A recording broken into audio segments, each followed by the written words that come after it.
Luis Patiño, ya se olvidó, no me gustan los insultos porque se acaba de ir el invitado, ¿no? Carlos León Alzamora también nos escribe, dice, Ollanta está secuestrado por los militares montesinistas y por los de su promoción, ellos son los que están gobernando, dice Carlos León Alzamora. Gaby Mendoza, Ricardo, gracias por la entrevista con Jorge del Castillo, tendrá rating, lo puso en Twitter, si no muchos no nos enterábamos. Éxitos por la entrevista. Aquí no podemos maletear a los invitados, ¿no? Porque yo he tenido discrepancias muy grandes con Jorge del Castillo, he tenido discrepancias enormes y las tengo, ¿no? Pero el respeto a la opinión ajena es básica, a quien habla el pueblo. Por eso yo invito ahora a un periodista combativo de la vieja guardia, bueno, yo también soy de la guardia vieja, ¿no? Él es de la vieja guardia y soy de la guardia vieja, ¿no? Entonces, el periodista combativo, Pedro Cifuentes, que ha escrito en muchas editoriales, tiene una posición, y cuando escuchó que venía Jorge del Castillo dijo, yo quiero retrucar el punto de vista en defensa de Venezuela.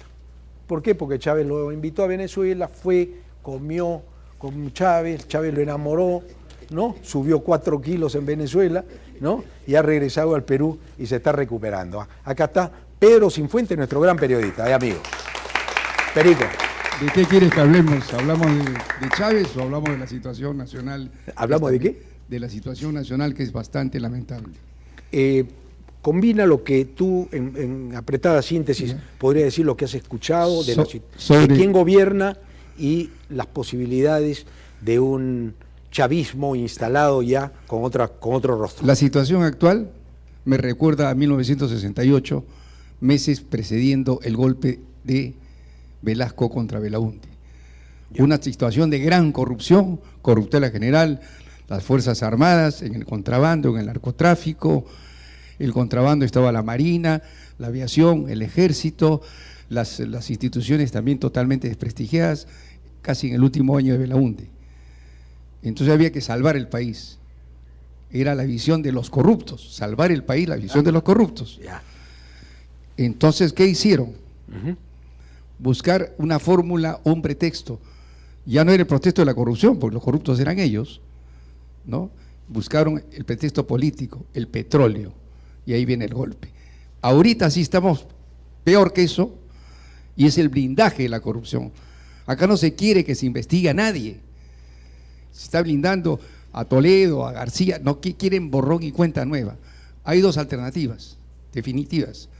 O este gobierno radicaliza su posición en apoyo a la ultraderecha, o la ultraderecha busca un general y va a haber golpe de Estado. Acuérdate de mí, con el cuento de salvar la situación del país de inseguridad, de delincuencia, de corrupción generalizada, de desprestigio de todas las instituciones. Esa va a ser las dos posiciones, un pinochetazo peruano o con Ollanta arriba y Vladimiro Montesinos detrás manejando con el brazo de la Fuerza Armada, corrupta. No quieren que se investigue a nadie. Y en esa envoltura que hay, están implicados pues los políticos. Jorge del Castillo tiene que defender su posición. Jorge del Castillo está inmerso en graves cargos, ¿no?, de corrupción. Yo te pedí que cuando viene un invitado, ¿no?, nuestros periodistas tenemos que ser un poquito más respetuosos. En tu espacio tú puedes decir lo que quieras, pero en este programa yo te he invitado para tratar el tema de Venezuela. ¿Ya? Ahora te hablo de Venezuela. De lo de Venezuela. Y Jorgito del Castillo, que también es amigo de mi familia y todo, se ha olvidado de decir, por ejemplo, que el gobierno más corrupto de la historia de Venezuela fue el gobierno de Carlos Andrés Pérez, compadre de Alan García. Gobierno corrupto, pero a ultranza. Y que venía precedido por gobiernos de los copellanos, que es la democracia cristiana. Los adecos de Carlos Andrés Pérez son los apristas venezolanos. ¿Cómo va a estar pues a favor de Chávez? ¿Quién originó la aparición de Chávez? Fue el fracaso total de las democracias venezolanas corruptas. Cuando él habla, por ejemplo, que Chávez ahora tiene la gasolina más barata que el agua, eso viene desde hace 40, 50 años. Venezuela toda su vida ha tenido la gasolina más barata del mundo. Lo que pasa es que los gobiernos democráticos fracasaron ¿Qué es lo que está pasando acá? Acá se está generando la aparición de un dictador de ultraderecha.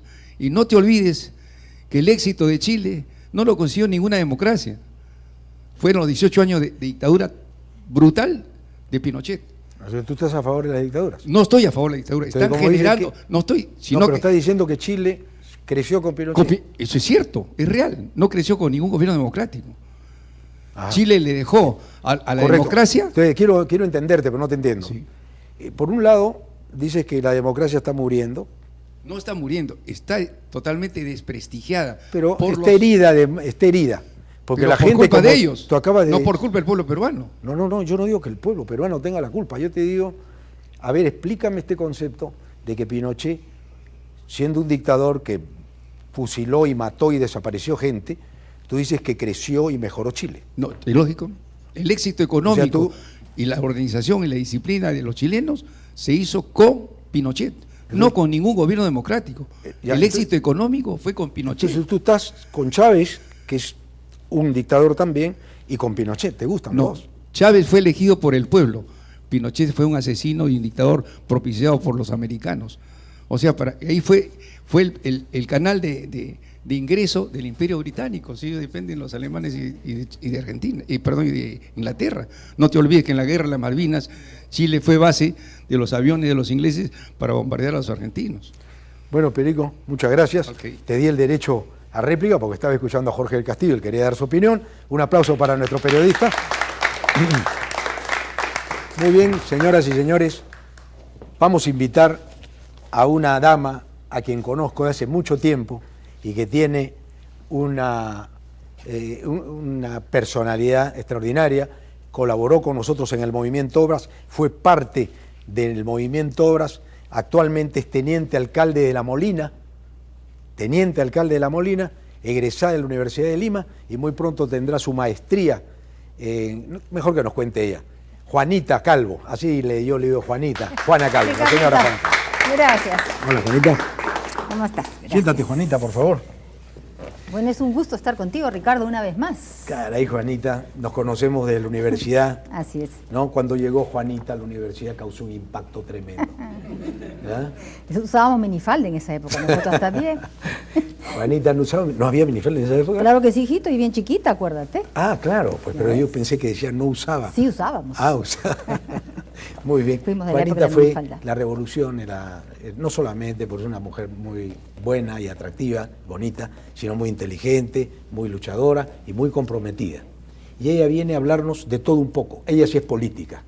Es teniente alcalde de La Molina y tiene un espíritu enorme, pertenece a un voluntariado que nos va a contar cómo un voluntariado puede cambiar la historia de un país y cuánto aportan los voluntarios con su trabajo a el país. Son millones de dólares, porque si un hombre o una mujer que tiene una maestría da 1 hora diaria de su vida, todos los días, y tú sumas lo que vale esa hora, y lo hacen millones de personas o miles de personas, estamos hablando de que el voluntariado aporta casi 360 millones de dólares en trabajos, valga la redundancia, voluntarios al servicio del país.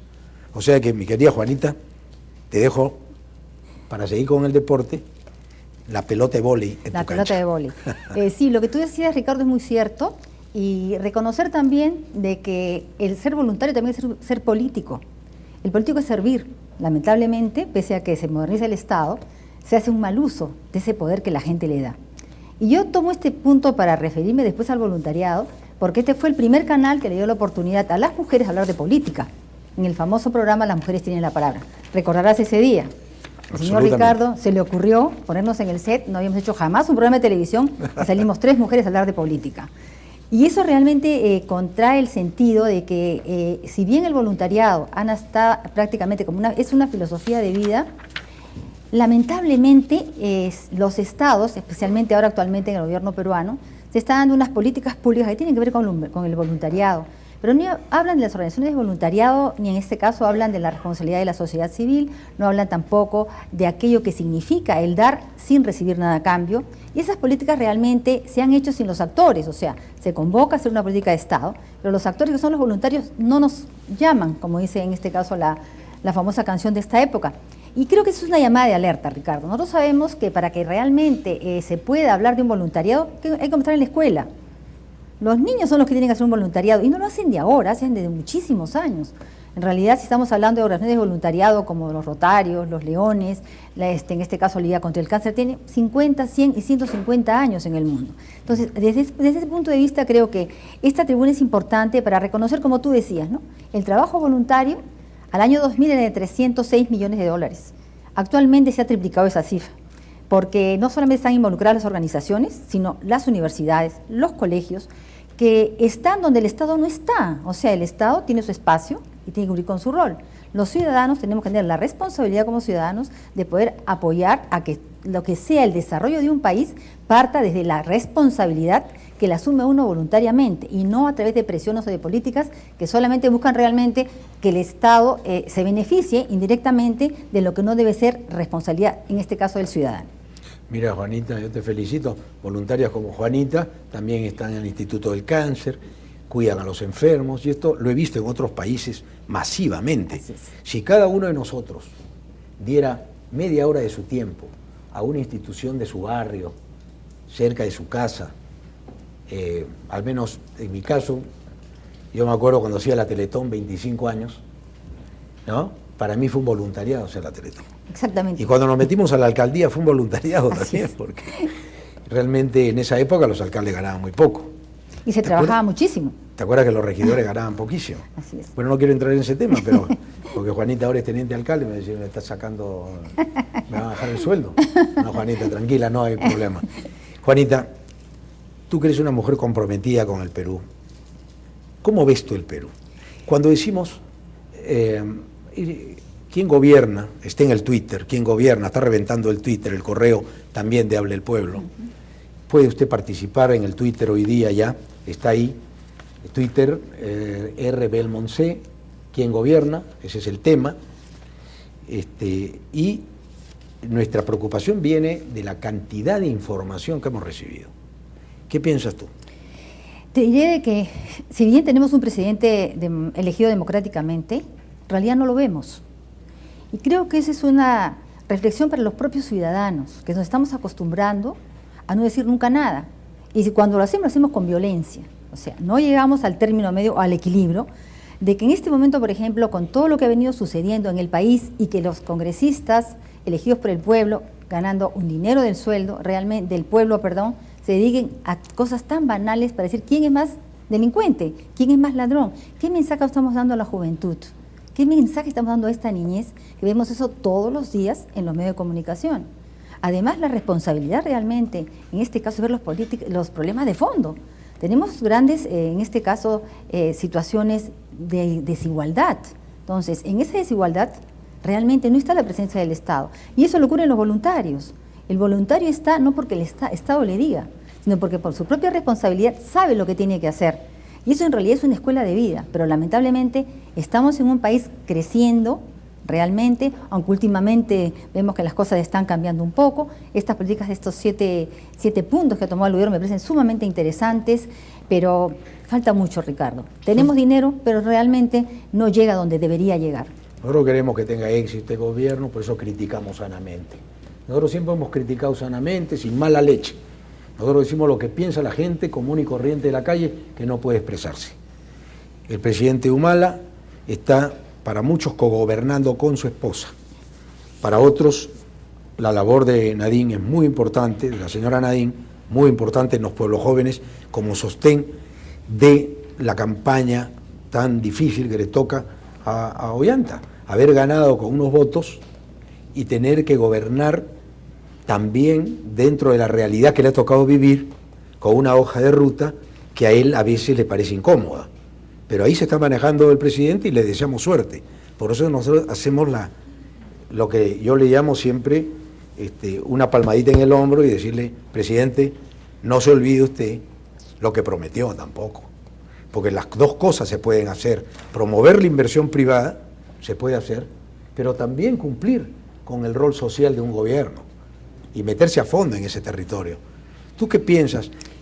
¿Qué podemos hacer para que entendamos que por lo menos la educación y la salud deben depender en gran medida de una política de gobierno. Es un tema y muchos de los que nos escuchan hablan mucho de políticas públicas, pero esa política pública se da desde el gabinete, no se camina. Yo recuerdo cuando estábamos en Lima, recorríamos todos los cerros de Lima y tú jugabas partido de fútbol en todos los cerros de Lima, conocíamos la ciudad. Yo trabajaba en participación vecinal, trabajábamos con un grupo de amigas, Soledad Barreda en este caso, Laura Bozo inclusive, que fue una de las que estuvo con nosotros en el programa, y trabajábamos en la calle. Éramos gerentas, en esa época no éramos gerentas, éramos directoras generales, nosotros llevábamos el piso. Nosotros no nos podían decir lo que teníamos que hacer, sabíamos lo que hacíamos. Jenny Testino también y Pilar Jenny Flores y Pilar. trabajaban, eran las 4, le llamaban Los Ángeles de Charlie. En ese momento Los Ángeles de Charlie, pero al final Laura Bozo se volteó, pues se acuerdan ustedes, trabajó con nosotros, digo, se volteó en el buen estricto sentido de la palabra, ¿no? Se pasó de obras a Cambio 90. Había criticado el día lunes a Cambio 90, perdimos la elección y el martes criticaba obras. Bueno, cosa de Laura. Sí, y otra cosa, Ricardo, justamente sobre el tema, era de que, por ejemplo, cuando, en este caso, las primeras damas hacen una labor muy importante y necesaria, no lo discutimos, pero realmente se está trabajando mucho el asistencialismo. El voluntariado no es asistencialismo, es tú me das, yo te doy, hagámoslo juntos. Ya no es la época en que decían que las señoras porque tenían dinero estaban haciendo una ayuda humanitaria, sino que la comunidad tiene que comprometerse, y tú lo has hecho. Cuando has estado trabajando en la Teletón, que cuánta obra se hizo con el Hospital San Juan de Dios, que lamentablemente también por temas políticos se dejó de lado cuando era tan necesario, y esas obras no se han repetido, Ricardo, lamentablemente. Bueno, es que gente como Juanita, como Huáscar Escurra, que ya el Cholo estaba viéndome seguramente, está convocado a unir a todos los talentos que conocimos en la universidad. Juanita es uno de ellos, ¿no?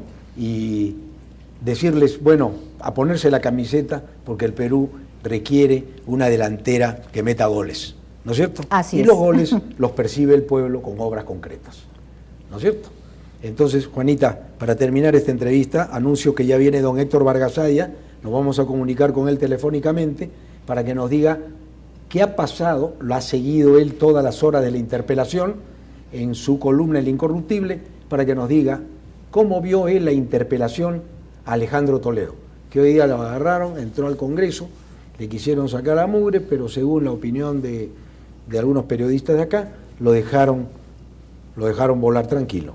Yo creo que no estamos, como dice Jorge del Castillo en este caso, de rompernos el alma entre peruanos, sino buscar las cosas que nos unen y las antinomias políticas dejarlas a un lado, cuando el Perú reclama hoy día ideas, fuerza, que construyan una nación de verdad, una nación en serio. Yo quiero ver un Perú en serio, ¿no es cierto? Que si se dice una cosa se haga, ¿por qué no? Acá dicen, vamos a hacer esto, pero cuando llegan al gobierno no lo hacen. Entonces, ¿para qué nos...? Iba a decir una palabra grosera, pero provoca decirla, porque cuando... ¿Saben cuál es la palabra? La señora se ha reído, ¿no? Sí, pero nos agarran de punto, nos agarran de tontos. A los electores me refiero, que creemos en algo y después nos dicen que una cosa es ser candidato y otra cosa es ganar la elección, ¿no es cierto? Esa es como la frase, el novio que promete, ¿no? ¿Hasta qué? Hasta qué y después olvida olvidar lo prometido una vez metido, ¿no es cierto? Entonces, eso es muy antiguo, esa frase es muy antigua. Esa es una frase que data de mi niñez. Así es. Esa se la escuché a mi abuelo decir. Exactamente, ¿no es cierto? exactamente, eso es cierto. Ok, Juanita, yo te agradezco, Juanita, te deseo lo mejor en la alcaldía. Gracias. Yo creo que tú podrías ser nuevamente el Movimiento Obras el día supuesto. que nos refresquemos, y te vamos a llamar a ti y a toda la muchachada de la Universidad de Lima, que pensamos de manera distinta, pero que amamos al Perú. Yo creo que todos tenemos ese común denominador. El Perú primero, nosotros después, y yo creo que así este país será grande, ese país para nuestros hijos, ¿no? Ya nosotros no la vamos a ver, ni tú ni yo al menos. Tu viejo no la va, yo tampoco. Gracias. Gracias, Ricardo. Juanita, muchas gracias, muy gracias bien. a ti. Seguiremos trabajando.